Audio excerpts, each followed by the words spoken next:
Guys, welcome back. Episode 14 of the Jay Hutton Show. My guest today is an OG legend of Britain's Got Talent, George Sampson. How are you, mate? I like that. Yeah? I'm good, man. I'm good. I like that. It's the truth, though, mate. I like it's the absolute truth. it. I like it. You know what? I very rarely get referred to as an OG. Really? I think because of my age, because I was a kid. You what, sorry? Because I was a kid when I won it, I think. But it was so long ago as well, wasn't it? It was, yeah. How old are you now? 29 in 2 days. And you were, what, 14? 14, yeah. Mate, that is... It's crazy, isn't it? Does it feel like it was a million years ago, or does it feel like it was just yesterday? Depends on my mood. Does it? Yeah? Depends on the day. Sometimes Really? it's like it was yesterday and I can remember everything that happened. And then some days I feel so far away from it. You know, when I'm just at home doing nothing, it's just a casual day of just doing nothing and having nothing on. Yeah. It feels a million years away. So it completely depends on the mood. I bet. Well, before we get into it, I want to know a bit more about you first, and obviously where you're from, where you grew up, what your upbringing was like, and all that sort of thing. So I'm from Warrington, which isn't too far from here. Yeah. Woolly backs, they call me around here. Yeah, me too. I'm from North Wales, so they're like, yeah, you're a woolly back, mate. So I'm from Warrington. I grew up in a little place called Birchwood, which is it's actually closer to Manchester. Yeah. But it's sort of right in between Liverpool and Manchester, which was ideal for me because I used to busk. I used to go out and dance on the streets when I first started dancing. Yeah. And it meant I had easy access getting to sort of Liverpool and Manchester.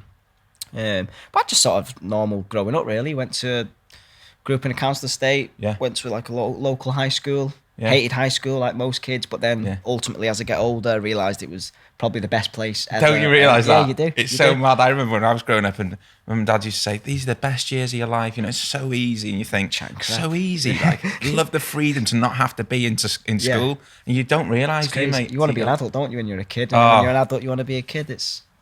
I hate adulting. I hate it. I hate it with a passion. I just want to be a kid again. Yeah, it's hardcore, mate, isn't it? Yeah. Being an adult. They don't realise how good they've got it. Yeah. But how was school? School was all right. I was a smart kid, particularly maths, numbers, like remembering things, and I think that was all related to the music and the dance. I was rhythm was always going to be where I was going to go. Yeah, I was good with numbers. I wasn't a popular kid, like in the group of popular kids. Everyone knew I was sort of just the dancing kid that people thought was a bit cool. Yeah, because I did the spinning on the head. It was that was me. I was really? I wasn't an outsider, but I wasn't an insider either. Yeah, but everyone in the middle. You know what I mean? That's where I feel like I sat as well. Yeah, the cool kids knew what I was about, but they didn't really care. I was bullied a little bit for the dancing, but only when people were pissed. I never was targeted. No, I just it was the banterous thing to say because I danced. But I wouldn't say I was heavily bullied at any point. But it's just because you were doing something different, I think, isn't it? For a lad as well, they don't see that sort of thing. So I was different, and I think because I spent so much time on it outside of school as well. Yeah. I think that's where, not the bullying, but where that came from, because I didn't spend a lot of time with my mates outside of school. I was always I was usually in Liverpool or in Manchester just doing classes, learning. Were you? Yeah, and I had 3 sisters, and they were dancers, so it was like... Oh, really? There's 5 of us. I've got an older brother, and he was like 6 years, and there's a year between us all, and I'm second from youngest, so there's like 5 of us, and I had 3 sisters, but my brother was much older, so when he got to 14, 15, he could sort of do what he wanted, but I was palmed off with my sisters, whatever they chose to do after school. Yeah. That was me. So they all wanted to dance, so I kind of got roped into it. I was going to say, how did you get into it? Because was it something you just thought about and you enjoyed it? Or No. It was just because your sisters were doing it? Yeah, basically, my dad wasn't around when I was a kid, and it was just my mum and 5 kids, so she had to work through the holidays to pay for us. You know, a lot of single mothers had to do that. That was sort of, you know, in places like Warrington, that's common. And so she was working her ass off for us. And we needed somewhere to go. Because my brother was quite older, he was all right at home. He could stay at home during the holidays with his mates, 14, 15. But we needed something to keep us busy. Yeah. And so it was force majeure, man. The girls wanted to dance, so... Wow. There I am, getting roped along with it. And it just turned out to be that I fell in love with it more and enjoyed it more. Really? And was better than them. Was that to put it nicely, I don't want to, you know what I mean? No offence, they're going to watch this. They're going to watch this and they're going to hate me. But do you get on with your sisters? I do, to be fair. One lives in Australia, she's not going to be too bothered. Yeah. And my other one, she's got like 3 or 4 kids now. It's crazy. It's crazy how life turns out. Yeah, but, absolutely, yeah. You know, none of them dance now, and it was only me that went on to do it. That's mad, isn't it? Yeah. Mind you, it's not like you just went on to dance, you went on to do massive things, mate. Yeah. I got lucky. Well... Oh, no, mate, that's not luck, that's talent, that. Yeah. You need talent to be lucky. You know, to be in the right places at the right time. You have to hear things, and you have to do things and stuff, but I never meant for it to happen the way it happened. That was never part of the plan. I always assumed that as a dancer, the best thing I could do, and my dream was to be like a backing dancer for Justin Timberlake in a video. I was going to say, when you were doing it, was that what was the goal in the end? That was always the goal. There was never anything, because I didn't really see anything you could do more than that. There was never, like singers have their own songs. They are the main man. A dancer was always to back the singer or to back a show or something. There was never an outlet for the dancer to be the main attraction. Yeah. Well, not unless you were Michael Jackson or Chris Brown or, you know what I mean? Unless you were crazy. Can you sing or anything? I can sing, yeah. I do a lot of musicals. Later on in life, I started taking singing lessons, and I do more musicals now, touring and West End stuff. So and I love that. There's nothing better than, and for me, there's nothing better than a live reaction. Yeah. But I also know that to get those kind of shows and stuff, you have to be a name, and I have to be about and relevant and kicking. The world's a funny place, man. It is. It's a funny old place, isn't it? Right? I mean, it's changed a lot, I think. It has. I mean, I've talked a lot about social media and stuff and the negatives of it, but there's a lot of pros to it, obviously, because things go viral and people become famous for their talents and they get seen, but there's a lot of negatives to it. Yeah, but we'll probably go into that in a bit. Yeah. So what age were you when you started going to the dancing lesson? How young were you? I must have been about 8, 9 when I started breakdancing. Yeah. Before that, it was stage school stuff. And I knew I didn't like it. I knew the dancing was different and it was what all the girls were enjoying doing. But one day, I went to this show at the local high school and I saw this fella who was a breakdancer, and he did a backflip off somebody's back and he landed on the floor. And I remember just watching him thinking, that's what I want to do. Yeah. Unfortunately, I couldn't go to the classes because I was too young. It was at the high school. I was 8. You had to be in the high school to go to the dance classes where this breakdancer taught. Right. So I was too young. But my mum, who was the most competitive dance mum of all of them, the way she worked it was my brother, who was older, he was at the high school. He went. And because he went, I could tag along. Right. Because she had no one to watch me, or so she told the school. So I tagged along. And the breakdown, he just let me join in. Oh, fair So that's play. how I got into it. And my brother hated it, didn't want to be there, but he was there just so I could join in. Oh, fair play. But then after a few weeks, he left, my brother, and they were quite happy for me to just keep going. So I got into it. I really got into it, and I loved it. I loved everything about it. And very quickly, I was like, this is what I'm going to do. I don't know to what level or where, but... Do you know what I think as well? It's nice because, when you were saying about how you don't really know where the end goal is. No. Apart from maybe music videos, if you obviously get really good at it and get your name out there. But I think when you're young, it's like when it's a passion, you don't really think about the money. You don't think, how am I going to make a living out of this? No. I mean, when I started tattooing, I didn't really care about money. Well, you're not taught about those things, are you? No. We never came out of school going, you have to have a certain amount of money to pay your taxes and do this and get by in life. So they were never problems. Yeah. But that was the best thing about it. Being 14 and winning that talent show and overnight having this massive success and everyone knowing who you are and wanting to be your friend and all this sort of stuff. The last thing you should be worried about at that age is money. So I'm kind of glad. I'm kind of glad that I was just this, not arrogant, I wasn't cocky, but I was confident. Yeah. I knew I was good at breakdance at that age, and I knew I wanted to do it, and I wasn't going to let anything stop me, but also I didn't have to worry about adult stuff. No. And that was nice. Nice, perfect age, really, for that sort of thing, isn't it? Yeah. And so you were on the first season of Britain's Got Talent, weren't you? I was, and I didn't get through. I got so annoyed afterwards because the way I always seen it was the judges at the time, so Simon Cowell, Piers Morgan, Amanda Holden, right? Yeah. They were 3 judges. None of them were dancers. Yeah. And this is what bugged me. I thought if I could make it through at least to the semi-finals where the public vote, and there will be people who watch dancers, people that have watched me busking, for example, be like a generic opinion of me, and I didn't win, I'd be happy. Yeah.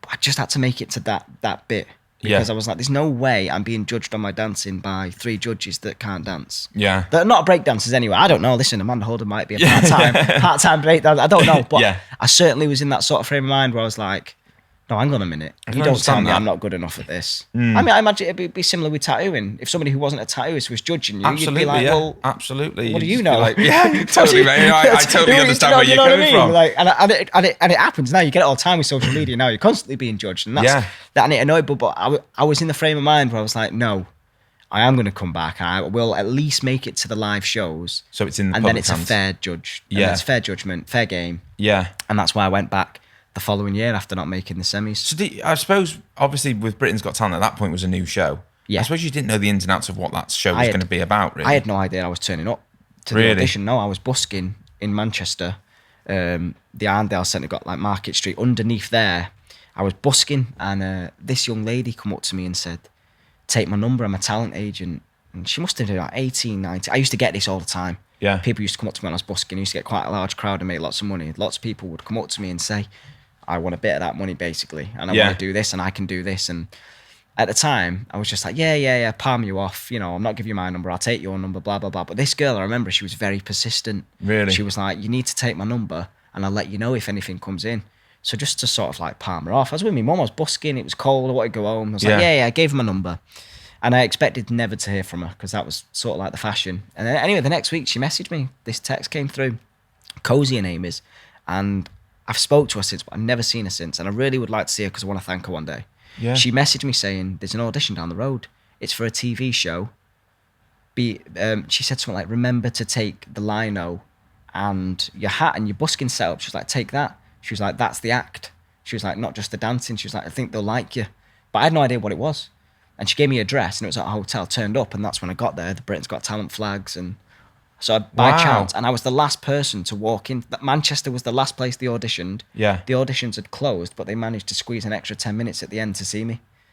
Shit. Yeah, so that was the first year. Yeah, but that wasn't. That's the year. That wasn't when you were being judged in front of them, was it? No, that was like a researcher at the hotel. You have like a producer, a researcher of the show, and that's why she said to me, "Take the lino, take the speaker and the hat." Yeah. She's like, because that's the act. It's more than just a kid turning up that can do a bit of dancing. Yeah. So I did. I walked in, and it was like this big square room. They had this crappy wooden floor that you'd see at like old weddings and stuff. Yeah. And I was like, well, that's as good as I'm going to get. And I was like, no offense, I'm not using your floor or your speaker. They had this like little cassette CD player. Yeah. And I had this like on legs, big speaker, massive thing. I was like, look, no offense, but I'm going to use this in the lino to dance on. Yeah. And at the time, I thought I was being quite rude. Yeah. I was like, but I didn't want to injure myself. I knew I had to go out the next day and busk again. Yeah. And that was how I earned my bread and butter. That's how, you know, I paid for my family to eat and stuff like that. That was very important at the time. Yeah. I was like, there's no way I'm cutting myself on this crappy floor. Yeah. So I put my lino down and I started breaking. Like that at 14 as well. Well, I had it with me. So I was like, look, you know, do you mind if I just use my speaker and my lino? And they were dead happy with it. It made them laugh. You know,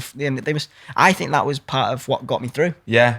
To see charisma, the judges, personality in it, and then because you know specifically when I went back to the round, which is the round after that, which is the one you see on telly, which is on the stage with the judges, they said to me then, you know, bring the lino, bring it again. Yeah, we'll obviously use the PAs from the speakers and stuff, but bring your lino. So it used to come everywhere with me. Wow, fair play. And then that was the sort of rest of it was just sort of history from that on. Isn't it mad that you know, I know you were out there busking on the streets and you were doing that every day and you're just persistent with that, and then it's almost like it is fate, isn't it? When someone like that comes up to you, like you're saying that lady that came up to you and you think, I never got a chance to thank her. Where would you have gone if she hadn't have just said that to you and she wasn't? It just may never have happened, and I may never have gone back. And what do you think where you'd be now if none of this had happened? What do you think you'd be doing?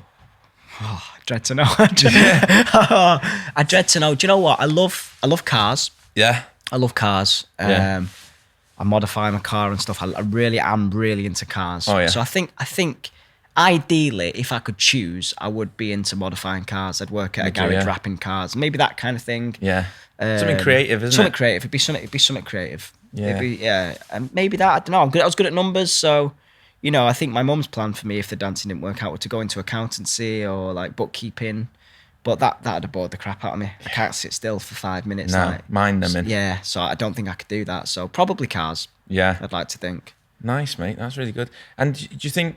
You know, obviously, when you didn't get through the first year, I think 14 years old, that would have crushed a lot of 14-year-old kids, and they'd never even just given it another go. They'd think Simon Cowell said no. They've all said no. It must not be good enough, and their heads would have gone down, and that would have been it. Well, actually, I was quite lucky because the way they showed it on TV was that Simon Cowell had a fallout with Piers and Amanda because he wanted to put me through.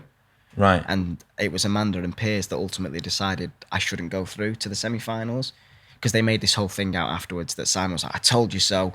When I did get through the year after. Yeah. And then obviously went on to win it, and it was all Simon Cowell was right in the end because he always is. Yeah. So it was that thing, but that in a way, I have to be grateful to that because it did give me hope. You know what I mean? I was going back the next year thinking, I'm going to prove Simon right. I did. I fell into that trap. I did. Yeah. I did because you do as a contestant. You don't know what you're going in for, but when you're in it, you just sign whatever they want you to sign and do whatever they want you to do. You want to win. Yeah. So I did, and part of Simon wanting me to come back was the reason I came back. And it was an important year. I'd sort of hit puberty that year. Started getting spots on my face. I grew like 6 inches. It was like it was that year when it all shit hits the fan. It was that year, but I was grateful for it because I was bigger and I was stronger, and I knew. I was going to say, what do you think was the difference that got you through the second time? I have no idea. I think that a lot of young girls fancied me. Yeah. That's what got me through. A lot of young girls were telling parents to vote for me. Yeah. I'll be honest with you. That was a lot of it. And I think that change of age was from being this little kid that was 12, 13, had a little squeaky voice like that, to being this 13, 14-year-old whose voice had broken. Yeah. And you could start to see the shapings of what I was going to be as a man, you know? Yeah. And I think that change helped me a lot, but I still had a baby face. Yeah. So it was sort of like midway house, but I don't know, because I wasn't much better as a dancer. Really? No, I don't think so. I don't think you can. I mean, I learned a lot in that year, and that year I hammered the busking. I was out on the street learning, like, and the busking was the best place because you don't know who you've got to entertain. Yeah. You know, if you go to a dance show, there's 100 people in the audience sat waiting for a dance show. You know, on the streets, busking, you've got every Tom, Dick and Harry from every walk of life who's just on their lunch break or is just walking their kids through town, blah, blah, blah. It was anyone. Yeah. But if I could entertain everyone busking, that was great practice for Britain's Got Talent because that viewership is everyone. Everyone was watching it back then. Yeah. So I had good practice that year. And I think I came back and the act was smarter. And I've always said this from the day I finished that show to now, I'm not the best dancer. I never was the best dancer. People didn't vote for me because I was the best dancer. I think people voted for me because they liked who I was. It's the overall package, isn't it? Yeah, I think so. It's that you're a really good dancer. Yeah. And you've got some, it's just that something. It's like what they say, the X factor, isn't it? Yeah. Like you've got something about you, haven't you? That's exactly what it is. And it hurts me more now because I don't care about people that hate and troll and stuff like that. But every now and again, the YouTube comments now, especially on like the Britain's Got Talent stuff, some of them are nice. Some of them are like, he wasn't the best dancer, but we just fell in love with him. Yeah. And I'm happy with that. I love that. I've never been the best dancer. I've never claimed to be, but I always knew my act was clean. Yeah. It was a clean act and it was the right thing to do. And not only that, it's timing as well because that era, it was perfect for that time. Exactly. And it'd be weird to do it now. And I always find it weird because people always say to me when they book me, they're like, we want Singing in the Rain. We want what you did then. And I'm always like, I've got better than that. Yeah. I've been doing it for 10 years since then. Yeah, it's mad, isn't it? The package is very, very different now, but they want that package. And I struggle with that. I do struggle. I would imagine you would, mate. Like it's like, you're 10 years better now, aren't you? Yeah. And I'm very different. I'm not a kid anymore. I'm not a cute kid that's dancing in the rain anymore. I'm a completely different person and in a different act. But it's hard to let go for people. Yeah, people struggle to like. The thing is as well, because, I mean, we all know Britain's Got Talent is such a massive show. Yeah. That, I think it's probably one of the first things they probably associate you with, isn't it? Instantly. Mate, what people say to me about tattoo fixes, they're like, so what do you do now you're not on that? And I'm like, I'm still a tattooist. I'm still the same person. I was before it's crazy. I am now, it's like, but they just think because you were on that, like, that's all they know you from, isn't it? Yeah. And it really is relevance. And that goes back to influence, and influence is so important nowadays. It's almost more important than money now, influence. Yeah. Because influence leads to money, and people think that if they have influence and stuff, and I always find that people think I'm not relevant if I'm not doing the stuff that they know me for. Yeah. I always find that, people say, oh, I haven't seen you on TV for 10 years. You must have done nothing. Yeah. I'm like, I haven't done nothing for 10 years. I've been everywhere doing all kinds of crazy shit. Yeah. And I've had the best life and I'm dead happy, but for some strange reason, people are tied up in that. Well, I haven't seen you on the TV shows that I watch, so you're not relevant. And that's it. Like I always say to people, you're only a celebrity to people who watch your shows. Yeah, of course. Like if you don't watch Britain's Got Talent or you don't watch Tattoo Fixers or thing, you won't have a clue who we are. Yeah, and that's fine. It's absolutely fine. I don't care. I don't care because I find that as well that some people, that people's followship now, this idea of somebody following you has become so important. Yeah. That people now will blackmail you with their followers like, well, I don't know who you are, so I'm not going to follow you. I don't care. It's so bad, isn't it? You haven't got as many followers as him, so you're not as famous as him. It's warped, isn't it? It's just he's on a more popular TV show with that audience. Like it's mind-boggling. It is mad how it's mind-boggling. Social media is. I feel like it's frazzled people's brains. It really has. It really has. And I think I've got a lot of friends who are influencers, massive influencers, and they are model citizens, Yeah. They're always the best looking people with the best products and the best. I get it. Yeah. I do. I get why people want that. Yeah. But I just don't care. I just don't give a shit, if I'm honest. That's it. I'm just quite happy being me. Yeah, it's hard, isn't it, mate? Like, we were just talking off camera, but, I said if I wasn't tattooing all the time, I don't know what I'd post. Like, I post a lot of tattoos, and I'm sure people who follow me, like, probably think, I'm bored of seeing tattoos all the time, but you're a tattooist. Yeah, and like, I'm not someone who just takes pictures of my food and stuff. No, like, I'm not. I can't do it. Like, I don't know why I would do that. I can't do it. And do you know what, mate? I've even in the past, I even tried. I thought maybe I should try and post. But even when I'm doing it, I'm thinking this is just why am I doing pointless it? posting. No, this is exactly it. I can't be bothered with it. I recently finished a tour, and on the tour it was great. We were out in some amazing places. We went to LA for 6 weeks on a tour. It was incredible. While my life was content, it was easy to post. I'm doing this today in Los Angeles. It's beautiful. Yeah. But now I'm unemployed and in Warrington, sat in my bedroom every day. I'm like, what the fuck do I post? I'm just posting old shit. Yeah. And people do that. People go out I've got friends who go out and they'll just go to like the beach for a day and take 15 outfits and just get hundreds of photos and post them over the series of 6 months like they live on the beach. Yeah. They just went for one day and got changed a lot. But it's like... it's crazy. I can't do that. How much are you enjoying your day at the beach if you're You're just not, thinking about you're not. photos and posing all And the time? And that's the thing for me. And this is why I'm on TikTok, right? I love TikTok. Yeah. I could scroll through TikTok for hours on end don't. and just get lost in it. I Same. can. I can lurk dangerously. yeah. But I am somebody that's purpose built for TikTok. Yeah. I dance and Yeah. I do all these things and I should be purpose built for it, but I'm useless. Really? Oh, really? You don't Useless. post on it now? I do, and I've got a good following on it. But again, it's like they say 3 a day is the key to it. 3 posts a day. What the hell are you doing? How are you finding the time? Yeah. What are you constructing? Because it's not even just the physical putting the phone down and pressing record. It's the hour before it going, right, get some research. What do I want to post? What type of... It's a full job. Yeah. It's a full-on job. It's heavy, isn't it, mate? And I just can't be arsed. Yeah. I totally agree There with are you, just mate. some days where I'm like, I'm tired, or I finish a show, I get off stage at like 11 o'clock and I think, can I be arsed setting up my living room to film a TikTok? Yeah. I can't be arsed. I know. There's food in the microwave and I'm going bed. And it's real life at the end of the day It that you're is. living. I just want to go to bed, have some food, go home. course you But do. the thought of... It's crazy, isn't it? It's crazy. Oh, mate. And, yeah. and I'm really bad. And I love the people.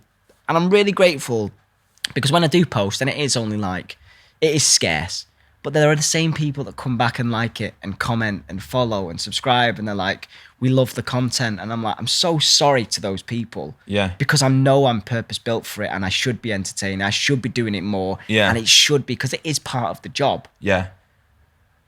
But what can they do? It's I don't mind-numbing. want to bore them. Do you know Yeah. what I mean? I don't want to say, oh, it's 6 p.m. in the house and I'm stroking the dog that you saw in this morning's video. Do you know what I mean? I'm just like, how long before you get bored of what I'm posting? Yeah. And I'm worried about that. Yeah. I shouldn't be worried about that. So I just learned to just not care. Thing is, the way I look at it now, I just think, just post Post when what you're you posting want. something Yeah. that's quality. Yeah. Otherwise, it's not authentic. It's not. It's not. Is it? Yeah. And my I look at my Instagram and I think, oh, that was great. That was great. I'm not doing that today, am I? What am I doing today that's great? And then I start deeping like, it's just not great today, is it? Yeah. It's just an bang average day. And then I'm like, wow. That's why that's social media for me is like, I have a love-hate relationship with it. Yeah. I love it. I love what it Same, can do mate. for me. I love that people do go out of the way and post stuff because when I'm scrolling, I'm like, that is hilarious. I love it. I Yeah. love the idea of it, but keeping up with it is difficult, Oh yeah. especially with the trends and how quick they are and Yeah. how quick TikTok are to pick up on what you want to watch. It changes every day before you. How the did you know I wanted to watch exactly that? Do you know They're what? listening to us, and The I love TikTok it. thing is but I hate fucking it. crazy, isn't it? Oh, Because it's mental. I haven't been on TikTok at all. I Stayed away from it, and like obviously, like my brother's on it, like watch Yeah. it just for the funny videos Yeah, and stuff. yeah, And he's like, yeah. he's always sending me funny videos. I'm like, yeah, it's cool. And I thought, but I know what I'll be like on it. a trap. I'll just scroll. It's a trap. And then It is a trap. for this podcast and for other things we talked about. And he was like, It's the we should best for your thing. tattoos and stuff like that. You should do it. So I got it about. I don't You're know, it must have been purpose built for it. Yeah, You have so a I bought- podcast. You do tattoos. You're purpose built I for know, it. mate. You I are. fell into the trap. You are. Got it about 2 months ago. And mate, I can't stop scrolling on it. I'm fucking terrible It's on it, horrible, mate. innit? It's like It's horrible. I can waste hours on it. And I'm literally doing it going, my brain is hurting from Yeah. being on this for so long, and now I need to stop and I have to pull myself away from it. I started deep in like I'm doing more of this than I am the posting on it. Yeah. And it's like I'm becoming slowly what the kids would call irrelevant because I'm no longer posting and I'm just a lurker like the rest of them. lurker. Do you know what I mean? And I'm like, should I be posting more? Am I posting enough? And then I'm like, why am I questioning this? Just do what you fucking want. Yeah. Do you know, it's a battle. Kills your time, mate, as well. It kills some time. But if I spent, to be honest, the truth is as well, if I spent as much time creating content and posting it on TikTok as I did watching it, I'd probably do really fucking well on it. Yeah.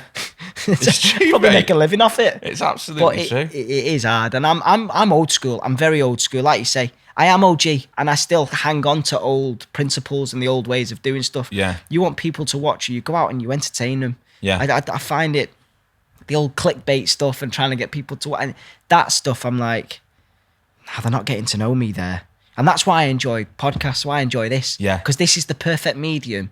And we spoke about this before we started filming. It just has to be a normal chat. Yeah. The more it is like this, the more I appreciate it. Because I think, to me, this is what social media should be about. Yeah. You're getting to know the ins and outs of people. Real. It should be, a canvas of somebody's life. 100%. And I think podcasts are the best way to do that. Yeah, and that's what I 100%, started doing. I'm glad they've took off. Oh, mate, same. so Because, glad they you took have off. a lot of people like yourself, the people, they say they've seen you on Britain's Got Talent, they've seen you on all the other things you've done, and they have a perception of who you are, But they don't know you. They don't have a clue. I always found that weird, because when we did the TV show, I never expected it to be anything big. And then when it did take off and people start recognising you and knowing who you are and stuff, as when you're little, you taught not to talk to strangers, aren't you? Well, Now the you have concept to. still applies when you're fucking older. Like strangers come to you and you're like, and they go, all right, Jay. And I'm like, You don't know me.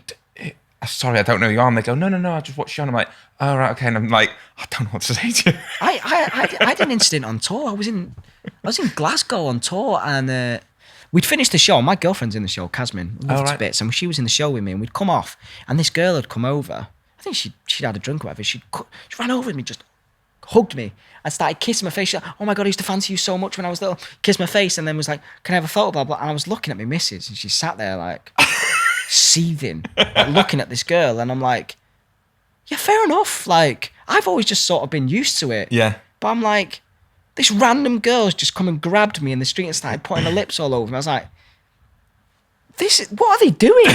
You don't know me. Like, I could be anyone. It's not normal, you've is it? seen me on TV, but I could just be the worst guy in the world, and you've just come and planted, like... You've just hit what are the you nail on the doing? head. You What are don't you know doing?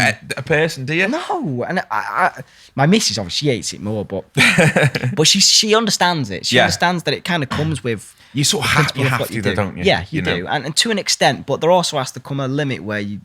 Like now, I had a guy, I was waiting by stage door to go in, and he was filming me in my face. He was like pushing me about and like grabbing me, and he was drunk. And when you're not drunk and someone else is really drunk, they're the most annoying fucking people in the world. And he was filming me, and I was like, I'm in a bit of a complex here because I kind of want to tell this guy to like get out of my fucking face and push him. But the problem is he's filming me. Yeah. So the moment I do push him or I say, get out, look, mate, can you just give me a bit... You look like you're being an arsehole when you're not. You do. The thing is, because everything has context. Of course it and does. if they crop that video to you just kicking off, they can make it seem then exactly... the headlines pick on it, George Sampson pushes guy or this, and everyone goes, oh, he's a wanker, Yeah, and that's the thing. So I try and brave it now, and I'm just like, just put up with it, smile and wave. Yeah. But I don't But you shouldn't have to put up with it. And they don't want to do that. I don't think you should. Like, I don't want people to see that smile and wave version of me. Yeah. I want them to meet me. And that's why I love this. This is like... Yeah, it's absolutely true. Because you know what, I've got to the point where I'm past caring now, like, about people, the whole recording thing, because I just think, listen, I know I'm not rude to anybody. No. If you're nice to me, I'll be nicer to you than you are to me. Absolutely, yeah. But if you're a prick to me, then I'm going to be a prick back. It's as the simple as simplest that. logic, like, innit? but it's not in my natural nature to be an arsehole. Someone I've never refused someone for a photo. No, you're human. Nothing like that. I'm not going to do that. Yeah, like, I respect that people watching. Without people watching us on telly, we wouldn't be who we are. Exactly. So, and we wouldn't be where we are. So I'm grateful to it all. So I understand if when someone But there sees has to you, be a respect. But it's a respect, isn't it? It is a You know level what of I mean? respect. Like, people coming up and grabbing you when they're pissed and stuff. I think we wouldn't do it to like politicians or like... No, but you even know if what I mean? you... There's like a certain element of like, why when you're on TV and people get to know the person they see on TV, That's an entertainment show. Yeah. You know, it's built for your entertainment. Yeah. You're not actually getting to know the person Yeah. on the show. And I always find it really bizarre because I've done it. I've watched soaps. Yeah. And I've watched your Love Islands and I've watched everything and I've got invested. Yeah. And I've watched it going, this guy's a prick, I can't stand him. But I'm not going to go and egg his house. No. You know what I mean? I'm not going to egg his house. If I see him, I'm like, you know what, mate? If your purpose while you were doing that was to make me hate you during that show, you're brilliant at what you do. Yeah. I don't hate him. I don't hate that person. No. It's a show at the end of the day. Yeah. And everything that's on TV, it doesn't matter what it is. It's all built for entertainment purposes. 100%. And I think people forget that. They do. You know, I remember years ago, even when I was little, like hearing stories in the paper about soap stars and getting shit when they're out in the street because they're a killer in the program. Yeah. And they get someone's like, you're a bastard when they're walking down the street. You're like, what is going on? So I did Waterloo Road, right? For about 5 years I did Waterloo Road on and off. And my character, Kyle Stack, he was like the bad boy. He was responsible for killing one of the teachers in the show, Mr. Clarkson, who was Mr. Waterloo Your character Road. was? Yeah, he'd been in it from day one, this teacher. Yeah. Everyone loved him. He was the Ken Barlow of Corrie to Waterloo Road. That's what he was. Yeah. And I killed him in the show. I did. I didn't kill him. It was on a rooftop and I was up there jumping off the roof. It was like this whole storyline and he tries to save me and he ends up falling off. The amount of shit I still get for that. Shut, really? It's ridiculous. At the time, I was getting death threats and all this kind of stuff. And I just sort of laughed seriously? it off. Yeah, but I just sort of laughed it off. I was like, oh, piss off. You death weirdo. threats? Like, how much time have you got? Who are you lot doing that? Do you know? Really? I was just like, what is going on? But I still get it. Still get it. Like, people literally meet me in the street like, oh, I don't really like you, to be honest, because you killed Mr. Clarkson. I'm like... I don't like you. Don't like me. Okay. I was playing... I'm not the character, mate. You know, it's weird. And I just have to, like... Now I'm at the point where I'm like, if you believe that, if you watch that and you're really that invested that you 100% believe that's real, then I'm just going to stay away from you. You're fucking nuts, mate. It's just weird. So I'm just not going to bother. I'm not going to message back and say, oh, it's just a character, grow up, you weird. I'm not asked. Believe what you want. I don't care. But you have to be like that. 100%. It's crazy. People are crazy. Like, it's really mad, crazy. And I still get it today. Every single upload I get online, you killed Mr. Clarkson, I still haven't forgiven you, blah, blah, blah, blah, blah. I'm like, just stop following me. Just unfollow me, please. Like, I just block him. Yeah, I just do. block him. Get rid of him. Well, I don't. Them ones are not so bad. I think the truth is, the more you reply, the more to give. I don't reply. Yeah, I'll block him. I'll just let him go. If someone writes an unnecessary comment, I just think, do you know what, mate? Don't need your follow. I'm not going to reply, do nothing. Sometimes I might have a little bit of banter back though. Like, because I don't mind a little bit of banter. I love it. I get told off for it. But sometimes I'm like, do you know what? I'm not doing it because I'm triggered. I'm not triggered. Like, I need this person to know I'm not triggered. Yeah. But I have just come up with the most brilliant comeback to shut this fucker up. And I'm going to do it. I just really want to do it. So sometimes I do, but, you know, I never get triggered by it. And I end up replying, and I always end up like, whatever show I'm on or something, producer always says, look, can you please delete that? Because, you know, you're attached to our show while you're doing that right now. So just, you know, lay low a bit. But it's funny. Yeah, it is, mate, isn't it? It's just like, it's funny. I just think it's weird that like someone could go out their way to give you a bit of shit and they don't know you. It's weird. I feel sorry for them. I feel like if you have to be in that position, I can only imagine me, you know, you have to look at yourself and the times that I've experienced being at the lowest of my low. And I think, could I have gone online and just sent some random person I don't know loads of shit and hate them? I don't even think I could when I'm at my lowest. So these people are real low, man. They're down real bad.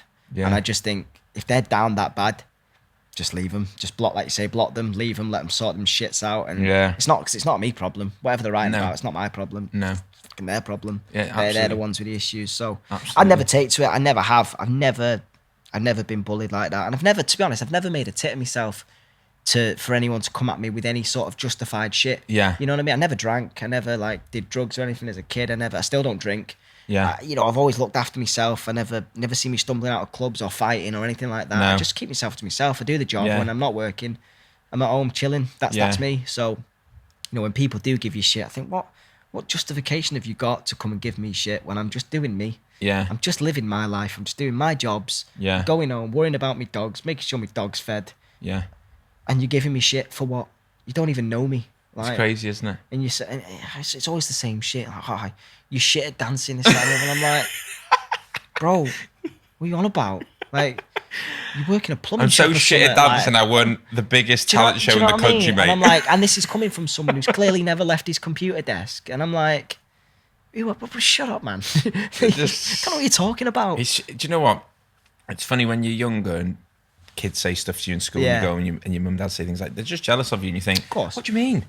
Like, no, they're not. They're but not. like as you get older, you Yeah. realise it is, because it's jealousy. like, And they're you not jealous of, literally- yeah. And it was, when you're young, it's the dancing, isn't it? You'd say, like, they're just jealous of you dancing. You go, well, they don't dance, so they're not asked about dancing, so Yeah. they're not jealous. they're jealous of the fact that you're getting attention for something that's good, It's attention. and they don't like it that they're not getting anything. They're not getting the So same their way of attention. getting attention is to give you some shit. And take some of yours. Yeah. And so the people that are giving you attention suddenly turn their attention on them. I get it. And but like I said, I just feel sorry for them. I feel like if you have to do that for attention, how bad do you want attention? And is it really worth it? Yeah. Do you know what I mean? Is it worth it? I don't know. You've probably found the same thing, because I've had this, but do you reckon have you ever had that when someone gives you a bit of shit, they think you're never going to see it, then when you reply with a bit of banter, they go, no, I'm sorry, sorry, I was only yeah, joking, yeah, mate. yeah. Like, All the time. All Yeah. the time. I because they don't even think you're going to see it. I love calling them out. I do it in person. Somebody says, oh, well, I did once. And these people that are liars, just pure liars that know who you are, but pretend that they don't. Yeah. That really fucks me off. Yeah. It really fucks me off. Like, I've had conversations with people, I have no idea, I didn't watch that, I've got no idea who you are, so I don't want a picture. And they're trying to make themselves out to be cool. And I'm like, that's fine. I don't care. You don't have to. But then they'll slip up and say something like, oh, was the rain cold? I'll be like, just dickhead. By the end of the night, like, you've won them over. You know what I mean? Because you've replied and you've given them the time of day. You've won them over. Yeah. And I just think, what is the need? What was the need in lying beforehand? What was the need in the hateful bit before? Why couldn't we just go straight to this bit where you do know who I was and we're just cool? Yeah. Do you know what I mean? You don't have to give me shit and I won't give you shit It's back. because in their head, they think, because you've had success and everyone gives you attention, well, they think everyone gives you attention, they then think they've made a thing in your head that you're going to be a dickhead and you're going to be fully what is yourself. that? So they treat you like that before they've even given you a chance. So they go, Closed I don't books. even know who you are, but can I have a selfie? And you're like, Why do you want to What? selfie then? Why'd you care? yeah, but like, But you do know who I am. and I'm not going to be a dickhead. No, I'm not. at all. Just like, say I watched your show. I really enjoyed it. Yeah. Can I have a picture? Because then I'm going to go, you know what? Yes, you can. And Yeah. it's going to be lovely and it's going to be... I don't get the bit beforehand. And I don't know. I find it's a weird experience because I went out to LA. You don't get that there. No. They're not like that there. That is a very much an English UK... That's a UK thing. Yeah. Very much so. I'd imagine Out there, so. they're very loud and just, oh my God, I love you. Yeah, yeah. They're not bothered. And Yeah. Isn't that nice though? I found that when I went to nice. Vegas, I Yeah. was just like, I broke my hand years ago when Right. I was out in Vegas, and I had my hand in a cast, and I was walking down the road, and people were like, "Oh my God, man, look at your fucking Just hand!" stood And I was nothing, like, "What?" And they were Yeah. like, "What's wrong with your hand?" And I was thinking, in my head, because I'm used to it over here, if someone came up to you and started saying, "What's wrong with your hand?" You'd be like, "What?" You'd be thinking, "Who are you?" Nothing, Like, mate. do I Like, know just you? leave me alone. But You're it's not gonna because make it worse, the are way you? we are in this country. It is, You it have to is. be. It's almost on your back foot. And I love it. I do love it because it makes me competitive. In my industry, if you can please a UK crowd, then you're laughing. Yeah. You know, and I always feel like the responses that you get from UK crowds are better if you really win them over. Americans will cheer at anything. They really will. Yeah. And we had a good show out there, and I'm not disrespecting American audiences. They were lovely while we were out there, but when you know, the UK are a hard crowd to please. They Yeah. are. They were really, really fussy about what we like. So for me as a performer, it's really nice that, you know, if you can go out, and it's the same if you do, you know, you do a shit hot tattoo, Yeah. and you can see in someone's eyes that they're genuinely fucking in love with it. Like, Yeah. it's the best feeling in the world. Absolutely, Do you know mate. what I mean? That's why we do it. Yeah, 100%. But there are just those people that just don't appreciate it, and I don't care. Yeah. It is what it is. I chose this industry. I chose this industry when I was a what kid. comes with it, It's what I isn't it, wanted mate? to do with it. It's part of what comes with it, and I'll keep flying the flag until I can't anymore. Yeah, 100% Do you know what I mean? agree. I think, you know, it does come with it, but there is a limit on what you should have to put up with. Yeah, You know, of I course. think people just expect that people in the public eye, well, you put yourself out there and tell you, you know, if you get shit, you just have to accept it. And I think, I think, well, I was a I can 14-year-old who understand a had bit no of idea. it, but like, But you have no, no- it's not understand a bit of it. I think you just accept that people are people. Yeah. But there's a limit of what you're going to take. And also, they have to know. These, you know, people should know that we're not trained like that. No. There's no sort of like course you can take how to be a celebrity and how to handle situations. Yeah. You know, we are just humans at the end of the day. We've all, you know, if there are situations where I'm in about and somebody starts a fight with me, I'm gonna run, mate. Yeah. I don't want to fight. Yeah. And if I do end up fighting, it's just that would have been the same situation if I wasn't a celebrity. If somebody else handled that, I'm in no there's no moral ground here being a celebrity. It doesn't make me any better at fighting or any better at running. I'm just a bloke that's confronted in a situation. That's it. Yeah. It doesn't make any difference. And so I'm not trained how to handle that as a celebrity. We're not trained. No, There's totally. No and it's sad that you think that now if a situation like that was to arise, that people are quicker to get their phones out and record it rather than help. And shame you than they would be to go, actually, this guy's in trouble. Look what he's doing. And you think, yeah. That's the way it's fucked everyone's minds, you know, where you'd stop it from happening, or... That's part of the reason I don't drink. It's part of the reason I don't go out. Is it really, Yeah, I went out once, and it was in Warrington, which is, like, for me, the best place in the world because it's home, but it's also the worst place in the world because it's where I create the most jealousy to people because, unfortunately, there are a lot of people in my hometown that go, how come this kid from Warrington has got all this success and I haven't? Right. So it's sort of like a catch-22. It's like the best place because people are like, somebody from Warrington's done really well. Yeah. They're either on that train or they're on the, well, why has he made it kind of train from Warrington? It's very... And I went out once to Warrington. I had 2 big lads with me. Straight away, that was a rookie move. Don't take 2 big, massive lads out that look like security because people automatically think you need a problem or you want a problem because you've got bigger lads with you. But I have to take the bigger lads out with me because if I do get in a confrontation, I just want to avoid it and get away so they can just calm the situation and I can go. Yeah. And it's mad that you have to, this like my first night out at 18. Why am I even thinking like this? But I had to. Yeah. And my mum was panicking. Yeah, I bet. And within 20 minutes of it sort of being out and about in a club with a smash bottle I heard throwing at me, some lad somewhere, I don't know who it was. And straight away I was like, this just isn't for me. Yeah. Just not interested. I'm not putting myself at risk to go out and about just to get drunk. I'm really not that bothered about it. What, and that's what put you off drinking? Yeah, but fair play. To be fair, my mum and dad never drank. I come from either a family of alcoholics or people that just never drank. Really? There's no in between. So I just, like, where I'm from, my mum and dad never drank. So I never really was like a drinker anyway. Yeah. But I did enjoy after a show going to the pub and stuff and having a pint, but I just put a stop to it. It just became trouble. Lads my age just really didn't like me. Really? Girls my age did at the time, you know.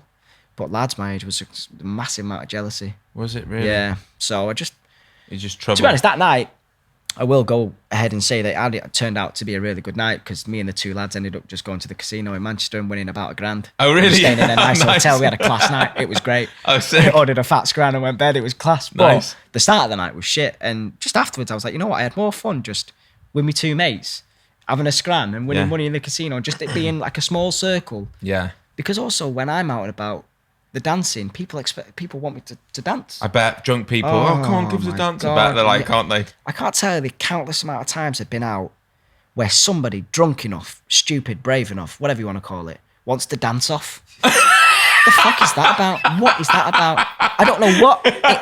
There's like, when people are drunk, they're like, imagine. All of a sudden, they're Chris Brown. You know what I mean? They're like, George Sampson, me and you, big circle.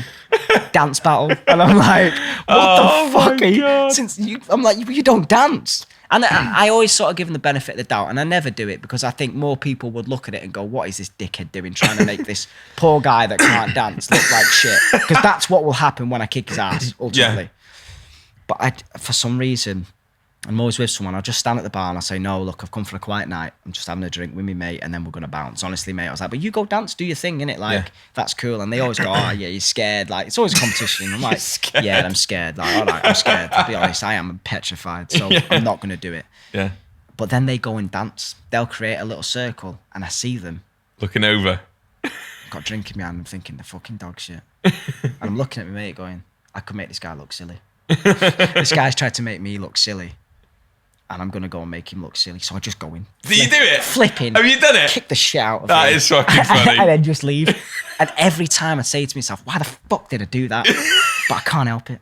I can't help. I don't like being challenged. I don't like it. Really? I don't like it. Are you competitive? I am. I really am. Yeah. I'm a bad loser. Not a bad loser. I can take defeat when somebody's better than me. I just don't like admitting someone's better than me. Yeah. Just because I want to be the best. I've learned that in any industry, you have to be the best. You have to, or at least be your best. Yeah. And I think that if I'm at my best, nobody's beating me at what I do. Yeah. And like I said, I'm not the best dancer. No. But I offer what George Sampson is. Yeah. And that's the street dancing, little break dancer that's pretty good at this, that, and the other, that can have a laugh with you, that comes from, you know, a decent upbringing, a good background, and you'll just have a decent time with him. That's the person I want to be. Yeah. And if I can be the best version of that, nobody can do that better than me. No. They might be specifically a better break dancer, but they're not better at what I do. Yeah. And I offer that. And that's what I've always said. I'm quite happy to be my best and then nobody can do what I do. That's the way I see it. Yeah, you're a one-off what I mean? thing. That's what I mean. Everyone Like, is, and I think everyone is. Yeah, they are. It's true, what I mean? but I think a lot of people just don't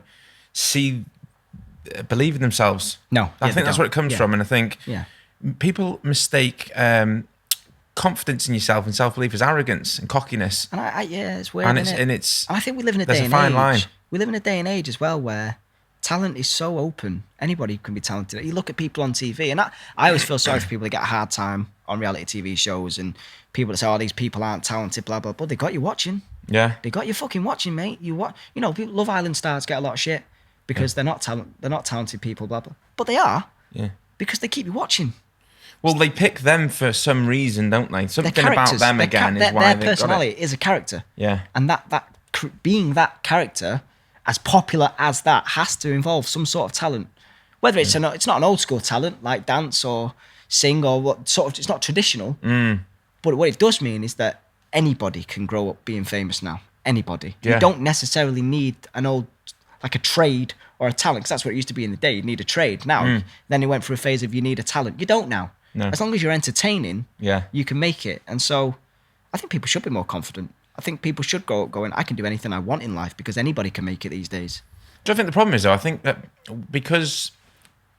happens with social media is that when people don't know what their talent is and they haven't found it yet, they're looking online and they're seeing these people, and what they're doing is they're trying to be like everyone else. They think they're talented. Do you know what I'm saying? Like you were just saying about you're this package, you're a one-off, you're the only George Sampson. Nobody can recreate that. No. Yeah. So you're authentic. Yeah. No one's authentic. I've said this a few times, but no one's authentic anymore. No, they're all trying to be like, what's so-and-so doing? Or I'll do that. And influencers. Model citizens. That's what they are. That's why I look at them. I think you are model citizens. You're the best looking. You're getting all the jobs, all the money. You are model citizen. And I understand why people want to be that, but I could never do it. I think uniqueness is stronger. It's also, I would say it's in lots of ways very unhappy, because you fall into becoming a character that everyone else wants you to be. People think the followership I just would hate that. And that's why I say like that followership that people have got, that hanging on to whether you've got that follow and that influencership is so powerful. Nowadays it's so powerful. It's crazy, isn't it? And that's why I tell myself I'm not bothered that I'm not posting, or I'm not bothered that I'm doing these things, because I don't aim to fall into that bracket where that clout, as it's known, is the most important thing to me. No. Because I don't even like the word clout. I don't like it. Yeah. I do what I do. I'm an old school breakdancer. And this, that, and the other. I am that. And if you don't like that, and you don't think that's clout worthy, I don't care. Yeah. Then I don't want whatever that it is you think is clout. I don't want that. Yeah. And that doesn't mean I'm not irrelevant. That doesn't mean I'm not doing what I'm doing. I'm happy. Like honestly, right now, I've never been happier, like in my life. Really? Yeah, I love it. I've got a little puppy that I absolutely love the world off. I've got my girlfriend I love the world off. I'm doing the best work I've ever done. And like I'm getting work that I'm getting like rewarded for. Like this tour, it was the biggest graft I've done. Was it? But it was so rewarding. I put in the graft and people saw me as somebody that belonged in that craft, on that graft, doing the best work. You know what I mean? And I think there was a reward in that. I want to be a part of the dog race. Yeah. And I always find that who I am, I struggle to be a part of the dog race first and foremost. I think like having a name, I don't know if you find it. I find that because you're a name, it's harder to be taken seriously. Right. Especially in performing arts. Like I say, it's different in every industry, but I want to be an actor now. That's the next step for me. Do you?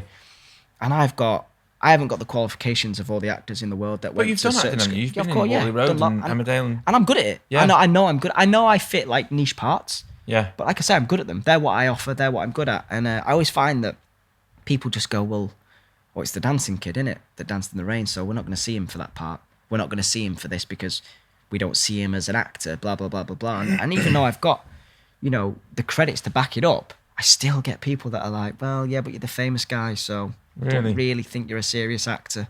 And that's what I want to do, man. And that's the struggle sort of going through at the moment. Is it? Yeah, that is the next step of how do I break that boundary. And especially because of social media, people say, well, you've not got 10 million followers, so we don't really want you in our show, blah, blah. And it's like, I don't want to be that person. Yeah. I want to be me, but I want to act. So it's like, as much as I'm grateful for Britain's Got Talent and the success and that, now I'm like, I need to get away from it. Yeah. To do this seriously. To carry on in the entertainment industry seriously, because I can't. People don't care about the 14-year-old boy anymore. And understandably, it was 15 years ago. It was a lifetime ago. Why would people care? I don't care about it anymore. Yeah. But for the next step to work, people have to let go of that. Yeah. But they don't want to let go of it because that's what they see you as.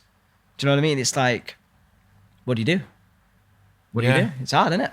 Yeah, it's quite a big transition, isn't it? Because it's almost like Daniel Radcliffe in Harry Potter, isn't it? Like exactly that. You just see him as Harry Potter, don't you? But he has gone on to do other things, and there's so many other people that have proved that you can do that. Yeah, so it can work. It's about timing and the right person seeing you for the right role. That's and exactly it. Yeah. Being consistent with what you're doing and just waiting for the opportunity to come and just snapping it with both hands when it does. And accepting who you are as well. I think that's important. Because a lot of people ask me, how do I get into this industry? How do I get into it? How do I become an actor? How do I become a dancer? And I always find it hard because I'm like, why are you asking the guy that won an overnight TV talent show? Yeah. Because what's my advice to you? Yeah. But to be honest, like, that's nothing now. Winning a TV show means nothing now. No. We've seen it with Britain's Got Talent winners. We've seen it with X Factor winners. And we've seen it from all these TV show winners that after a year, people can forget about them very quickly. Yeah. And there is that sort of staying relevant side. And it's, I've learned, and I've always said, and I'll say this to the day I die, if you're a nice person and you're just you,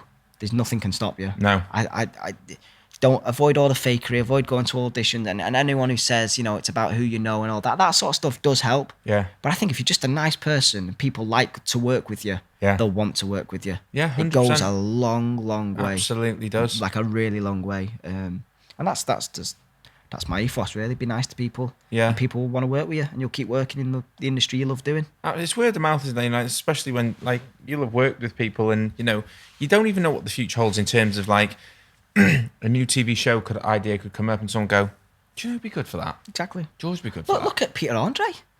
Went quiet for ages, didn't he? And then I'm a Celeb kicked off, and then he was like, everyone wanted a piece of Peter. You know what I mean? Well, you even see, like, all these boy bands and girl bands that were around 10, 20 years ago. Yeah. And now because of social media, they're all getting popular again because the younger generation who weren't around then are seeing them now popping up on TikTok like the Spice Girls, and everyone knows who they are again. And actors, like, Liam Neeson before Taken, he hadn't worked for years. Yeah. And then all of a sudden he was doing the Taken films, and now he's in everything. Yeah. And it's like, it can happen. It can happen to the best of us. Absolutely, mate. Absolutely. And that's now sort of the next steps now. I'm nearly 30 now. Yeah, it's mad that, isn't it? I'm nearly 30. You know, I want a mortgage. I want a garden. Yeah. My dog to run in. You know, my goals now are so different than what they were when I was 14, when I dreamed of dancing behind Justin Timberlake. You know, I want a mortgage now. That's my dream. Yeah. Fuck Justin Timberlake. Give me a 3-bed house in Surrey. It does change as you go. It does. I remember seeing this thing about Ricky Gervais saying, you know, he did The Office when he was 45. Yeah. And you look at Ricky Gervais now, and oh my God, everyone knows who he is, right? Yeah. So he did The Office when he was like 45. And apparently, I read this thing that he'd said to his missus, why didn't I think of doing this years ago? And she said, because you wouldn't have been right for it years ago. No, exactly. So, you know, you're 30 now, and I think, wow, 15 years on from now, that's when Ricky Gervais became famous. That's you know? what I mean. So there's no age to anything, really. No, and opportunities, yeah. you know, new shows, new things always come up all the time. I just think it's just timing. Of course it is. And I've always said timing will give me that one thing that I thought I wanted, which was people sort of steadying away from being a kid. Yeah. The one thing that I have got, being a kid and then forget about it, the one thing I've got is time. Yeah. And we've all got it. It's the one thing we've all got. It's the only thing we've got. Yeah. Is that, and that we're going to die. And pay tax. Very true. That's it, mate. Yeah. Pay tax as well. But the one thing we've all got is time. So it's about using it, man. Yeah. About using it. And just got to stay ready. You know, I think what happens is people get disheartened and then they fall off the track and then they get themselves into a rut. And then when the opportunity does come around, they think, fuck, I'm not ready for it, because they didn't see anything coming. Yeah. They were too in the moment of nothing's happening, because things can happen overnight. Oh, someone could call you tomorrow and be like, we've got this new show coming, do you fancy doing it? And you'd be like, imagine if you'd like let yourself go or something. And I did. Like, I did once. I did Emmerdale in 2016, 17. It was a while back anyway. And I had no agent at the time. I was doing a panto somewhere in, I don't have the arse end of nowhere, I can't remember. But I remember being at a point in my life where I was like, shit, I might. And it's the first time I'd ever thought about this. I was like, I might have to get a job, like a normal job. Yeah. I might have to go and like stack shelves or something. I've got no qualifications. I've been in this since I was a kid. I was at a point where I was like, if I want to keep making money, I need to get a job because I've not had any work. And I was like, I'm patient enough to know that the work will come. It always has and it always will. But you do get them moments where I was like, fucking hell, this might be it. And then all of a sudden I got this text, right? I was in my dressing room in this panto, getting dressed as Jack and the Beanstalk, put my tights on. I'm thinking, fucking hell, there we go. 3 shows today, 10 o'clock show. I'm thinking, fuck, school kids are going to be in. I got this text off Spotlight, which is like a union agency for performers where all the work comes in. Got this text saying, ITV are trying to contact you about Emmerdale. They want you to be in Emmerdale, blah, blah, blah, blah, blah. And I was like, someone's having me on here. It's like, someone's taking the piss here. Yeah. It's like, you don't get texts like this. ITV don't text you on your mobile phone saying, be in Emmerdale. It's not how this works. Yeah. You have an agent. Your agent calls you about an audition. You turn up, you audition. Yeah. You go through various stages of it. So I thought this was a load of shit. And a text back, fuck off. Don't be like, come on, mate, who's this? Yeah. And it was just like a no reply text. I got it again and again and again. I kept getting it. And I was like, fuck, how do I check this? You know, Yeah. do I just fucking ring Emmerdale? Find a number for Emmerdale and go, do you want me to be on your show? Yeah. For them to laugh at me and go, what the fuck are you ringing us for? Yeah. Do you know what I mean? I was like, something's not quite right. But I did. I just got a random text and I called Emmerdale. I thought, I'm going to call them. They went, yeah, we want you on the show. Come and do 6 months on the Dales. And I was like, fucking hell. Like, overnight. Wow. It just changed overnight. I did Emmerdale. Off the back of that, I did a musical art house touring. You know, off the back of that, I was doing so much shit and it just kicked off again. Really? Just off that one night. That is mad, isn't it? That might have always been in the pipeline. That might have always been due to happen. And it's that famous thing, innit? Like, I see a picture of this guy, and you've probably seen it. It's a meme, and he's pickaxing underground, and his diamonds ahead of him. Yeah. And he gives up and walks away. Yeah. But the diamonds are right there next to him, and if he'd have carried on a bit more, Yeah. he'd have had them. Yeah. And it's that thing of just biding your time. Yeah, and just your keep diamonds going. will come. Just don't quit. Yeah, that's it, innit? exactly it. Yeah. So Don't quit. You get there in the end. You know, you just got to be patient as well, I think. It's easy to get very impatient with things if you think they're not going your way, but yeah. you know, even through like difficult times, they always pass. Yeah, of course they do. You do. So, And like I say, we've always got a skill. So I'll always be able to dance and act and do what I could do. I'll always be able to offer that. You're always going to be able to do sick tattoos on people. Yeah. So it's nice to know that yeah. having a sort of old school traditional trade / talent is Yeah. still worthwhile, I think. 100%, mate. Still worthwhile chasing. And I think a lot of people who actually do get into the TV industry, and I say this a lot on this podcast, but you know, the Love Island lot, they go on there, and that is a show that makes you like an A-lister in this country overnight. Yeah, it does. For a good year. Yeah, it does. Yeah. And I think if you don't make it within that 12 months hard. after, and you haven't got anything to fall back on, that's where they start getting depressed and stuff because It's hard, they've been up there and now Yeah. they're down here and people like- are going, oh, you're that guy who think what you doing now. And think, like I said before, they're not trained for that overnight success. No. You're not trained to handle situations. You're not trained to have... There's no training for having 3 million followers on Instagram. There's no course you can follow No. where somebody, you know, teaches you about life, what life's going to be like after that. Yeah. You know, we only see it from people we've seen experience it, but that's too late then. They've experienced it. There's no training for it. And I found that with Britain's Got Talent. It was the same. It might be different now. I don't know. There might be things in place now. I hope there are. But especially as a child, fucking hell, I was like, I had no idea what I was doing. Yeah. No idea. I was just being told what to do. Yeah, and I still think, you know, even putting things in place, I don't really know how you can teach someone to deal with fame. Everybody's I just don't different. think you know And how to deal with it until it just has it. You go with the flow as it happens, Yeah, innit? And it'll either freak you out to the point where it frazzles your brain, or you'll just be able to cope with it and just have ways of working around it. That goes back to that thing of we are just human. It is just somebody that is just human that's just going to wake up to overnight fame because of a show like Love Island or whatever. Yeah. They don't know what they're doing. You just got to bear with them. You know what I mean? And if they treat it, you know, if it does get the worst of them, then fair enough, call them whatever you want. But, you know, I give everyone a chance. I give everyone a chance. And because I've been that guy, I've come out of a reality TV show and I've gone into an entertainment industry that I'm not necessarily trained in, but I've used and abused the platform I had, you know, and you have to. That's called television. That's called competition. That's called trying to make it for yourself. You know, you do use and abuse your positions to get what you want in life. Yeah. That's as long as somebody's using you and you're using them and you're both happy, who gives a fuck? You know what I mean? You're both using each other for something. That's business. Yeah. So I was just trying to look at it from a business perspective. You know, I wasn't ready for fame overnight. I wasn't ready to handle it, but you know what? I got some good shit out of it. Yeah. You know, I made a lot of money. I had a lot of girls fancy me when I was a kid. It was great. Yeah. You know, and that's all I cared When about. you're that age, I bet it's That's all I amazing, cared isn't it? about. That is all I cared about. You know, not all I cared about. I wanted to be famous. I wanted to do it. You know, once I had a taste for it, you have a taste for it. You want more, of course you do. But when you're 14, you're just rolling with it. Yeah.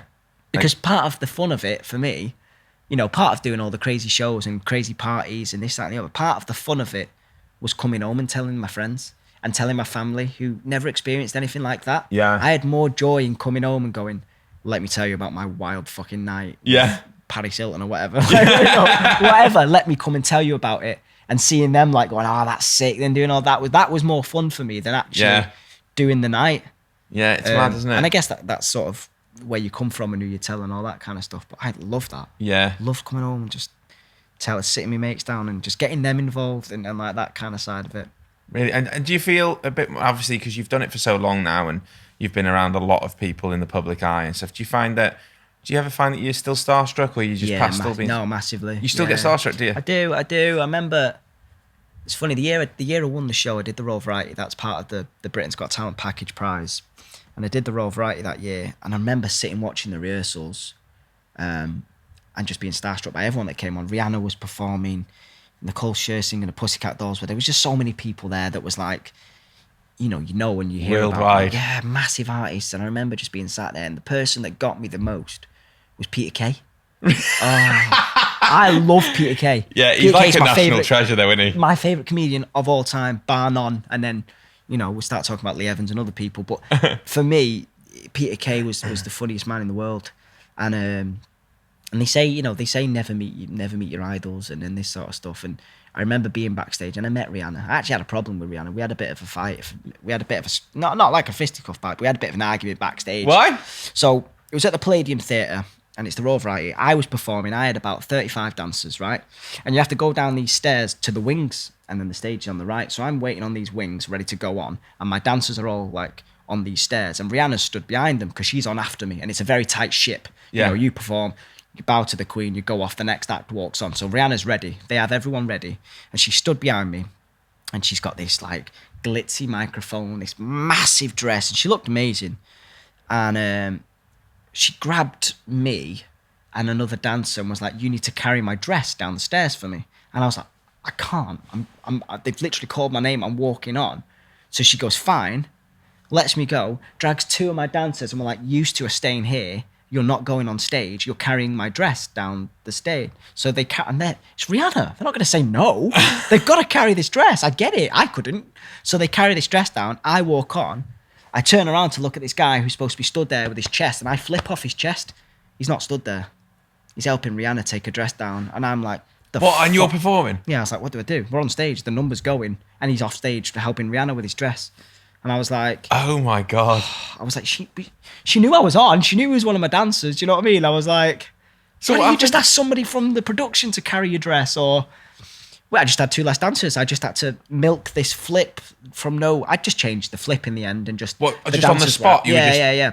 Like freestyling? Yeah, and the dancers were just a bit out of time and stuff like that. And I remember thinking like, never meet your fucking idols.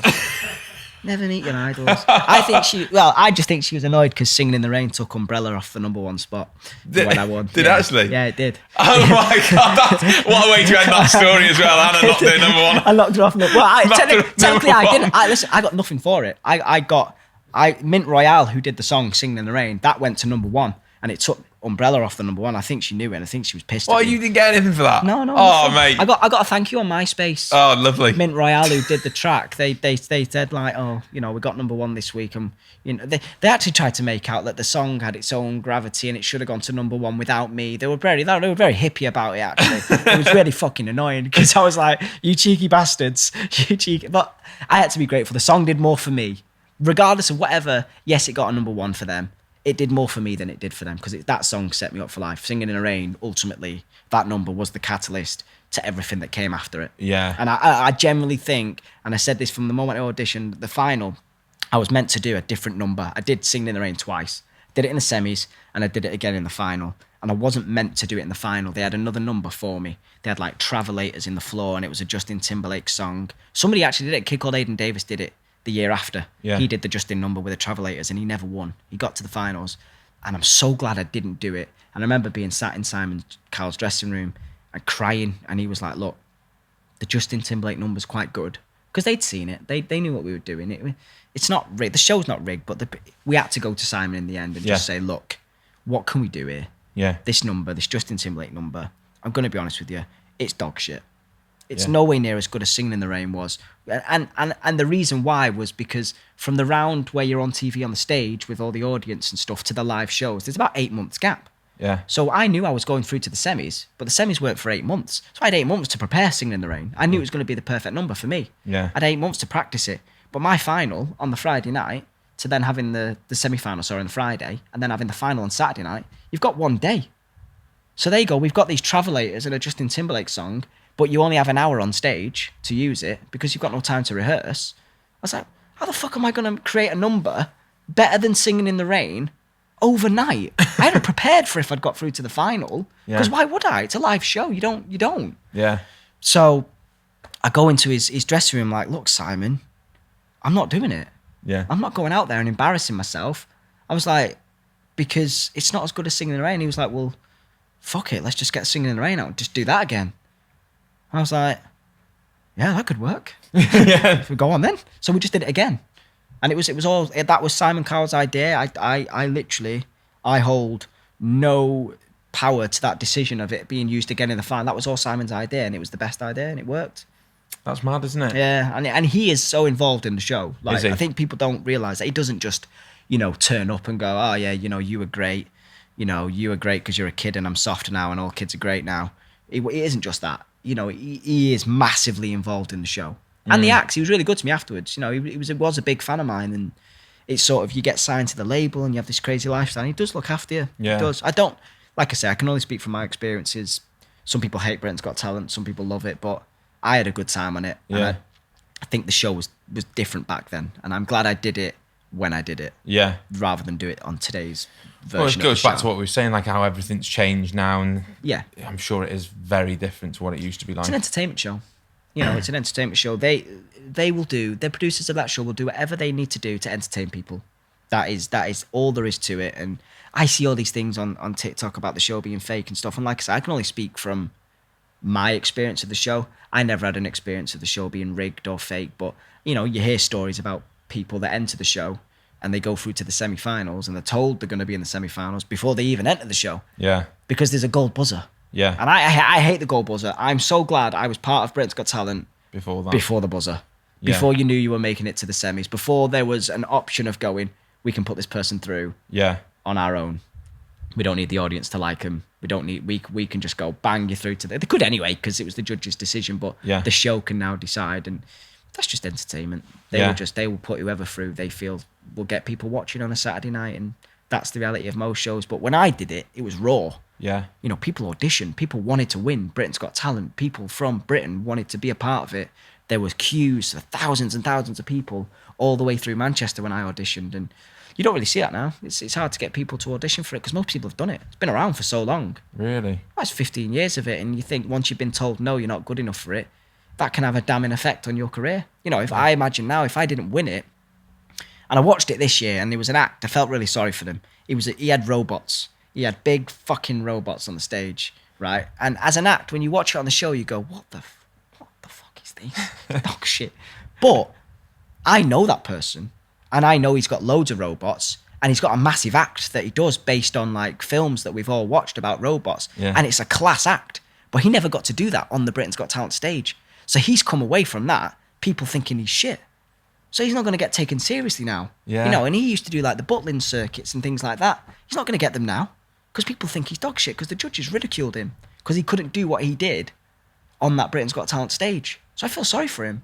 I really do. I've seen loads of comments on YouTube like, oh, I've seen this guy's show at multiple venues. It's amazing. He never really got to do what he could do on Britain's Got Talent, and he's been ridiculed on there. And I feel sorry for him. But that is the way it is. It is tough. So lots of people don't want to audition for it because unless you win it, it could do you more damage than good. Yeah. Do you know what I mean? So after 15 years of people stop wanting to audition, it's hard to get people in. It's why now when you watch it, there are lots of people doing it that are from other countries. Yeah. Because they're invited. They're all invited to come over and entertain us because we've run out of people to do it. I'll tell you a little story. Wait. Did you get asked to do it? Got asked to do it, yeah. Got asked to do Britain's Got Talent, right?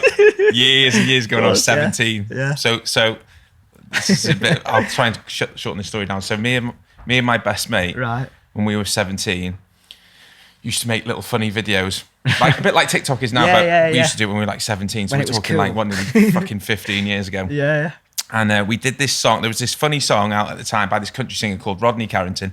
and the song was called Dear Penis. I don't know if you've Dear ever heard Penis. it. Yeah. I don't think I like you. Yeah. I know it. So me and my best mate It's a great song. mimed this song in his bedroom, yeah? Oh. So I sat there and he pops up as my dick, basically, and sings back to me. Dear Rodney. And overnight, mate, it took off, yeah? Brilliant. And it's got 11 million views on YouTube, yeah? I've probably seen So it. we were like getting recognised and stuff like that, right? Back when we were like 17.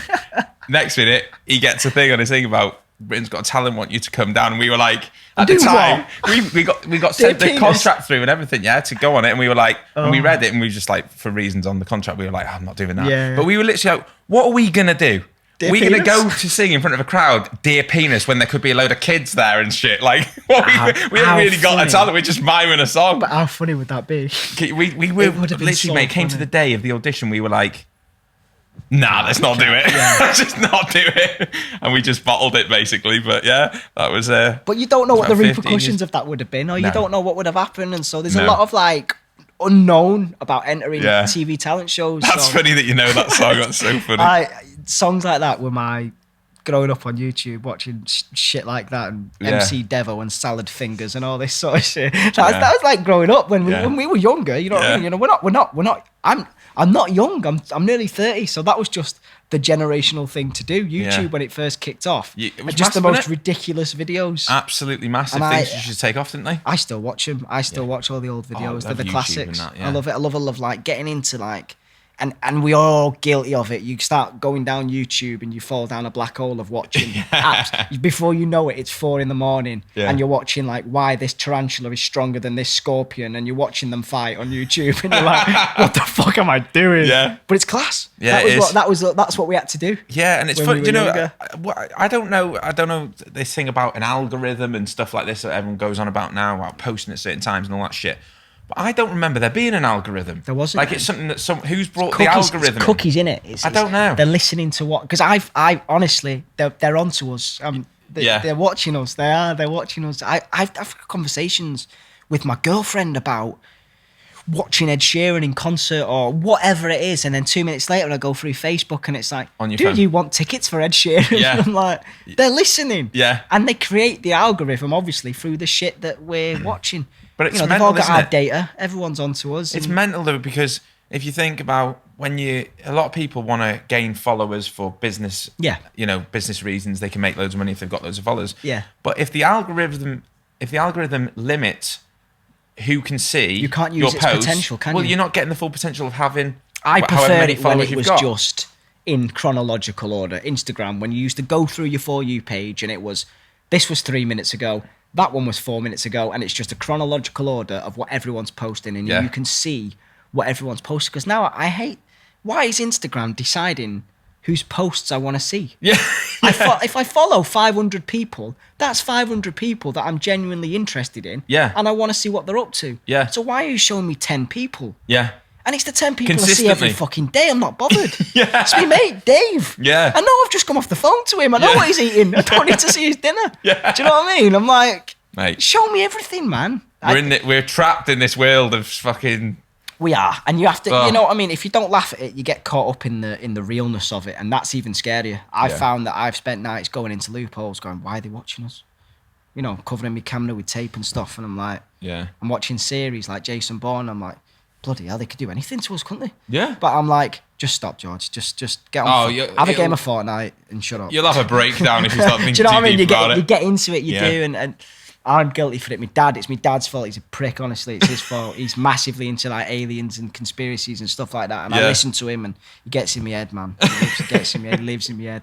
But I buy into it, and I find myself just going, George, man, just shut up. Just stop talking Need about that it. time just to switch off. Just don't switch. from You it? need it. You do. Yeah, man. do. So the work is the distraction. Home life's worse. Yeah. That's when you've got nothing on and you live with yourself. That's the worst. Get me on stage dancing anytime. Yeah. And yeah. Mate, it's been an absolute pleasure having you on, and Yeah. thanks so much for coming in and just being yourself. And No, mate, it's been, having a good it's chat, been mate. class, and What- I want to come and get a tattoo as well. 100%, It's mate, on my bucket list of things to do. Yeah. I didn't say it at the start, but me and the missus love tattoo fixes. Oh really? Yeah. Obviously we watched it when it came out, but we recently binged all the older series. Oh, did you? But we recently binged it all because it's on Netflix and stuff. So we recently just binged it all again, man. It's fucking class. Yeah, it's old school now, isn't it? Yeah, but it is. But it's so good because at the time it was revolutionary. Yeah, do you know what I mean? It was like it was. There was no show as good as that at the time for that thing, and I love it. I love tattoo shows anyway. Yeah. Ink Masters is one of my favorite shows. I love Ink Masters, and like I'm heavily tattooed and stuff. Oh, nice, mate. Yeah. I'm completely covered, or Sick. I want to be completely covered in the end. Yeah. I absolutely love it, man. I love tattoos. Mate, Think, we'll do it. Yeah, but just send me a message. Yeah. Let me know what you want, mate, and we'll work something out. We'll get it done. It'd be nice to have a proper chat, because then we'll be doing like a full day probably. Mate, we'll have a proper chat. Big session. Yeah, man. Yeah, I'm up for that. Thanks very much, mate. Appreciate it. Nice one, George.